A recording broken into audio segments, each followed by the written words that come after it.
एक समय की बात है। उमरो अय्यार अपने गांव में हंसी खुशी रह रहा था।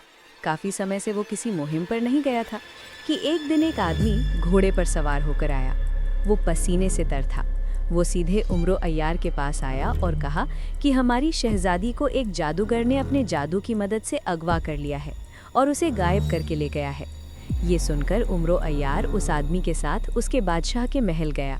वहां पहुंचकर बादशाह ने उसे सारी बात बताई कि एक जादूगर महल में आया था। उसने शहजादी से ज़बरदस्ती निकाह करना चाहा, लेकिन शहजादी ने इनकार कर दिया। ये सुनकर वो गुस्से में आ गया और अपने जादू से उसे गायब करके ले गया। ये सुनकर उमरो अय्यार ने कहा कि आप चिंता न करें, मैं शहजादी को वापस ले आऊँगा। फिर वो अपनी जंबील लेकर अपने घोड़े पर सवार हुआ और निकल पड़ा। रास्ते में वो एक गाँव पहुँचा। वहाँ उसने एक सराय में ठहरने का फैसला किया।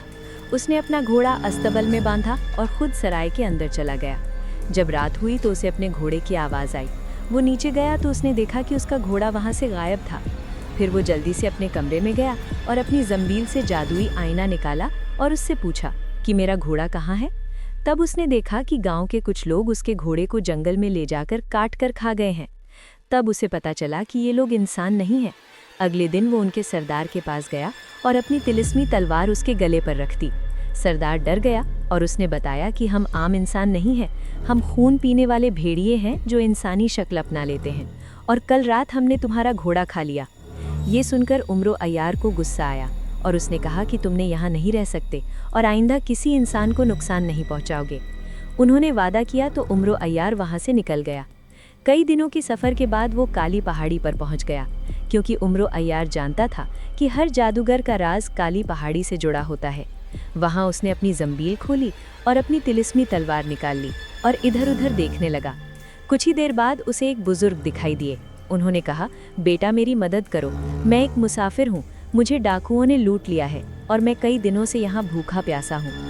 जैसे ही उमरो अय्यार उसकी तरफ बढ़ा, उसे शक हुआ कि काली पहाड़ी पर कोई आम इंसान अकेला कैसे हो सकता है।